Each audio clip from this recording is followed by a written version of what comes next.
Hi everyone, Evelina from Arcadier here. Today on Inspire, we have Gavin Loh, creator of GoTrainer, an online marketplace for freelance personal trainers. That's right. So Gavin, tell me a little bit about yourself and why you started GoTrainer. Well, first off, I'm a personal trainer myself. Oh. And being a freelance personal trainer, as with any other freelance gig, I think the most important thing is being able to get new clients, and not just getting new clients, but getting new quality clients.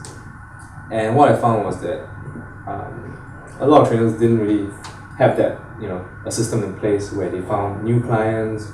They just mainly relied on word of mouth or luck. And those that did actually try to do a little bit of marketing, what they stuck to were the convenient ones, like social media marketing, for example. I feel like there's a reason why old school forms of marketing still exist, because they work actually. If you're providing services, what I realized was that you need to come across as credible, and you need to have some kind of branding behind it, your own product, your own service, in order to draw more clients in. So I thought, why not I go out there and create something, not just for myself, but for everyone, to latch on, and at the same time kind of build like a brand around it. And so far, it's been pretty okay. Nice. So how did you create credibility on your marketplace? Well, the thing is, the credibility kind of grew as the marketplace grew. So as long as I kept on adding quality trainers, professional trainers, the user will come onto the site and they will look at all these trainers, and I think that kind of gives them some kind of assurance that this is where you got to go for quality trainers. Speaking freelance wise, yeah. So it just kind of went on and on, kind of accumulated. So I've got I started with about 20 trainers. I've got about 70 now. Whoa, that's awesome. The target is 100 short-term goal. Yeah. All about those short-term goals. So what were some of the biggest challenges you faced in creating your marketplace? The whole thing's been quite a challenge actually. I would say the biggest challenge was getting the website off the ground. So I'm not the most tech-savvy person. Neither am I. Neither am I. I'm not the most tech-savvy person, so I didn't really know how to start out. So what I did was, I spoke to a few contacts, and I got a few referrals, and I spoke to those guys, and I just basically chose the best out of 3 people. The good thing was that I was quite hands-on with the website. So even though I felt like I, paid too much, ultimately I got what I wanted. I was not aware that there were places like, Arcadier, where you could, have a solid template and, work around and create a marketplace, and it would have been so much easier. But I guess that's the whole thing about starting a gig. You just gotta learn as you go. Surprisingly, it wasn't that hard to get trainers on board. I think the idea was fresh enough, and my idea resonated with them. They felt like they needed some solid marketing, and somehow I managed to get them trust. Nice. So the trainers that you brought on, which would be like merchants that would be on your marketplace, yeah. Did it start as people that you knew, or just random people? And then since it's been growing, is it word of mouth through trainers that there's this marketplace they can list themselves on? Or what's the process been like? Pretty much what you just outlined. So naturally I started with the trainers that were in my circle, and I expanded out to their trainer friends. But I made sure that I met every single one of them. I interviewed them, make sure they had the necessary certifications, make sure they were experienced, had some sales skills, etc. The complete personal trainer, or the complete freelance trainer. I also expanded my doors to yoga teachers, Pilates teachers, basically any kind of fitness trainer that is self-employed and just wants to grow their clientele. So kickboxing, people who marathon or distance race kind of focused, and rehab. Oh wow. Yeah, and down the road, actually, what it was, I tried to get them to blend their skills together. Because what I found was that personal training got the most business, but if they could, include or overlap some of their, say, Pilates or kickboxing skills, it would be a more interesting workout or more well-balanced workout for the client. Very cool. And I also include this little bit on site where, if people are Googling around, you can see that I've got a little recruitment page, and so you can come speak to me. Very nice. So would you ever consider expanding your marketplace outside of Singapore since you personally vet all of your trainers, or what are your thoughts on expanding the business? I would definitely like to expand the business, but right now, the model that it's based on, it's heavily reliant on me being a part of it. The concept itself is pretty straightforward. Potential client Googles, see the website, pick a trainer, get a trainer. But that's often not the case. So sometimes there's unavailability, sometimes they are not tech savvy, or sometimes they're not comfortable with online payment. Okay. I mean, a large number of people are still not comfortable with paying online, for something that's not a small sum. I would say if it's a product below $100 or it's a product, we know what you're getting. But in terms of services, sometimes they, a little bit hesitant. They want to find out more. The information on the site is still not good enough for them. They want to speak to someone. They want to feel like they can connect. So I gotta be there. I gotta speak to people and repeat basically whatever is already on the site, but it just kind of boosts their confidence. So I have been approached to kind of replicate the model or the website in Southeast Asia. And someone from Italy or somewhere in Europe, is a while ago, also wanted to consult me on the idea. But basically, they have to be in the industry and connected to the trainers as well in order to kind of replicate the GoTrainer business model. Well, what we see anyway with marketplaces nowadays is it's moving to be towards more like hyperlocal, hyper-vertical marketplaces. So like very specific things like personal trainers and only in certain cities. So like now there's ones that are specifically like Gojek is specifically for Indonesia. I like Gojek. So, yeah, super useful. Hyperlocal, so right now would be like specifically Singapore or nowhere else. Hyper-vertical where it's only specifically personal trainers or freelance personal trainers, not larger gyms or something like that. The other thing I need to add to that actually, now that you've elaborated on this hyper-local, is that Singapore is very unique. Oh, really? It's not the same as the rest of Southeast Asia. The only other country I can think of that's quite similar to Singapore in terms of fitness might be Hong Kong. Right? We are very, fitness is quite big in our culture here. You might have a gym membership and not even go to the gym, but it's just a thing.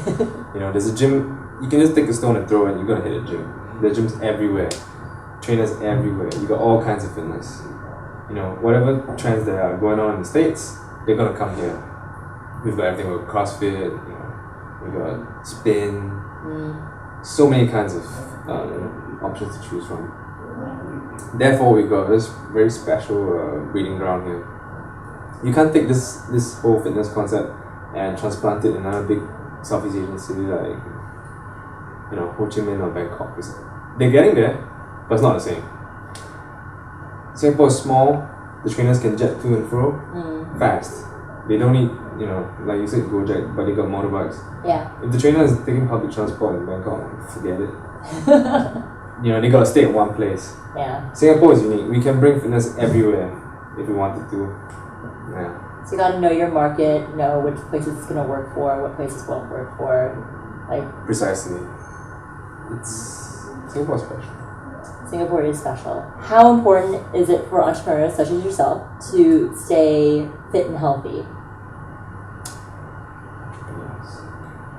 Well, if you want to have a high standard of living, and if you want to get the most out of life, experience all that life has to offer, fitness should be a priority.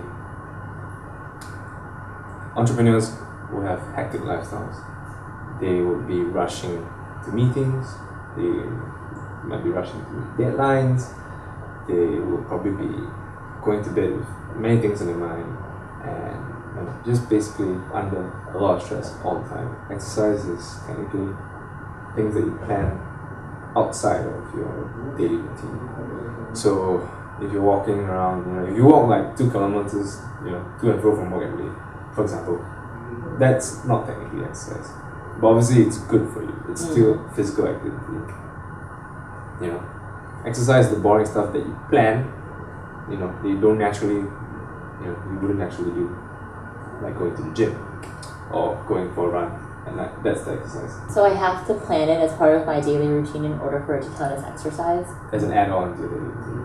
Unless, of course, you are in a role where your job or something is very active, like you as a pro athlete or as a you do manual labor. Physical improvement is equivalent to mental improvement. Being physically active means that you could lower your risk of heart disease, stroke, diabetes, hypertension. But more importantly, being physically active would have cognitive benefits. This would mean that you could improve your energy levels,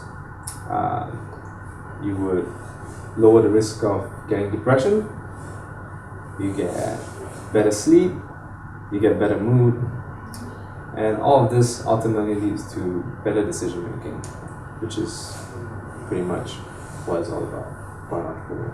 Very true. I wouldn't say health is my primary concern, but I think if you are eating to be at your best, the health bit comes along. I think it's hard for someone to focus on the health aspect because that's kind of big. What really defines your health, right? But I think if you focus on your body and trying to be at its best, its peak performance or in good physical shape, the health should follow.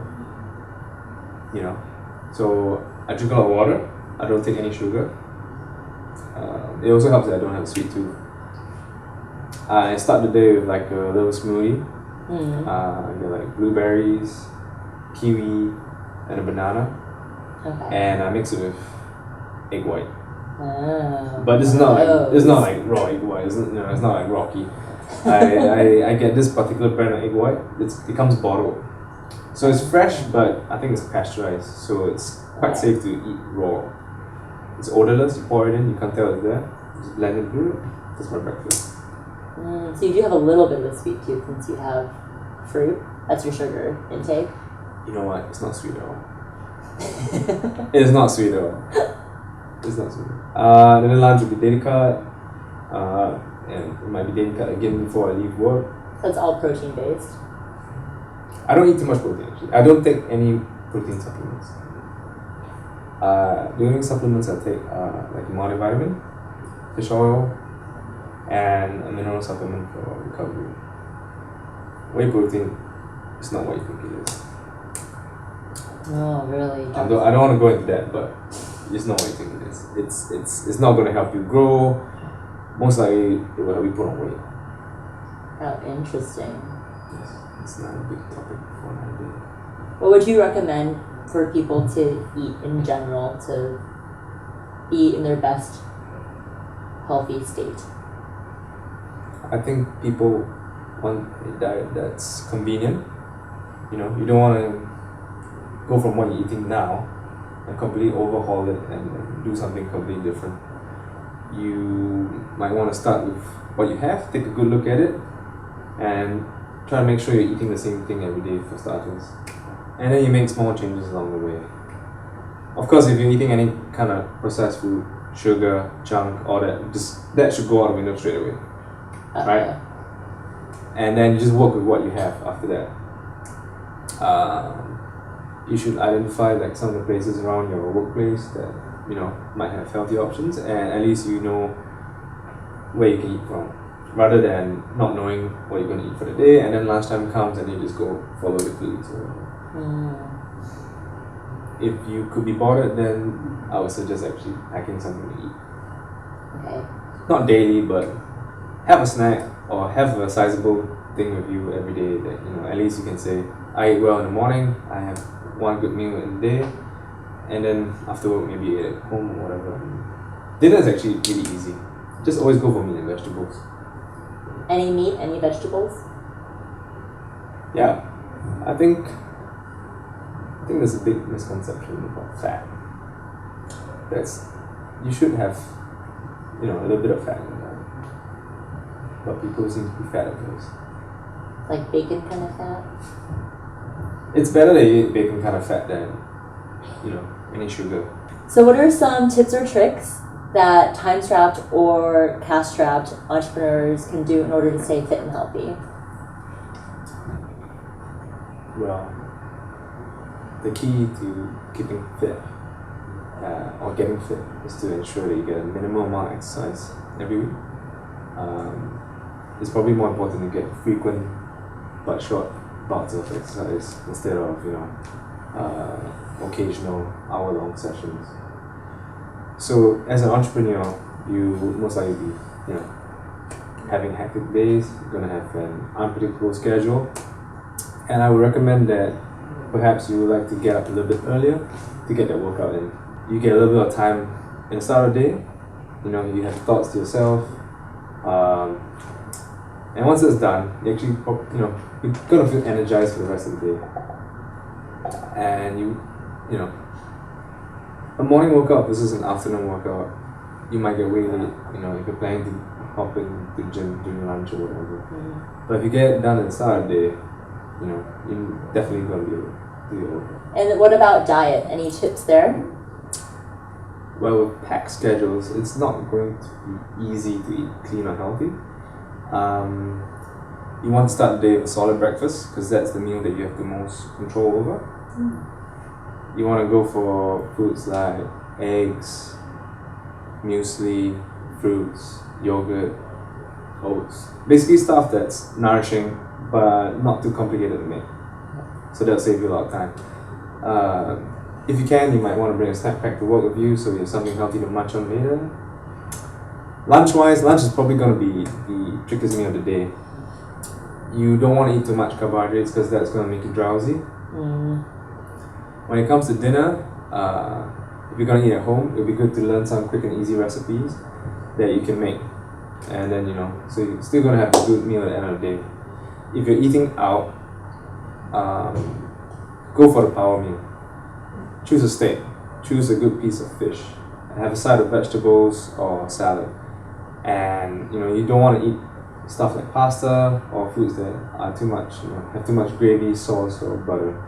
What are some exercises you could recommend for anybody to do anywhere, whether it's at the office, at their desk, at home? Well, if you want to do a workout in the office or at home, or maybe even in a hotel room, you would just be using your own body weight, and you might want to pick exercises that use the whole body so you get the maximum number of muscle groups working out, and therefore you also burn more calories. I'll show you. Okay, so you're going to need a stopwatch. We're going to do 5 exercises. You time yourself 30 seconds each. Got it. In between each exercise, you're going to give yourself 30 seconds rest. Okay. When you clear all 5, you get a minute's rest, and then you just repeat. Got it. Alright. Alright, so the first one we're going to do are just simple walkouts into a side plank to get you warmed up. So you're going to drop down onto your feet, walk all the way out, twist to the ceiling, and move all the way back. And you're going to alternate sides. So I'm going to go again, all the way out into a plank position, side plank, walk myself up. So 30 seconds of that, we're going to give it a rest for 30 seconds, and then you do the second exercise, which is going to be lunges. So feet planted, you're going to step in front of you, and you're going to end with your knees 90 degrees. So all the way down, you're going to alternate. 30 seconds of that, and then we'll switch to burpees. This one is kind of hard if you add push-up in. So for the warm-up, you're just going to drop down to your hands, pick it out, and come back up without push-up. Got it. So go down, kick out, kick in. That's 1. 30 seconds of that. Get your rest in. Then we're gonna do air squats. You're gonna space your feet. Nice your butt, shoulder width. Gonna drop down real low. Use your hands to counterbalance. Boom, and back up again. You wanna make sure that your butt goes down low enough such that your thighs are almost parallel to the ground. Alright. Up and down. 30 seconds. And then last one, a little bit of core work. We're just gonna hold a plank for another 30 seconds. Onto your forearms. Make sure your body is nice and straight. You clench your abs, you clench your butt. And that's it. Alright. All right, thank you so much, Gavin Loh, guys. GoTrainer, check it out. Thank you for having me.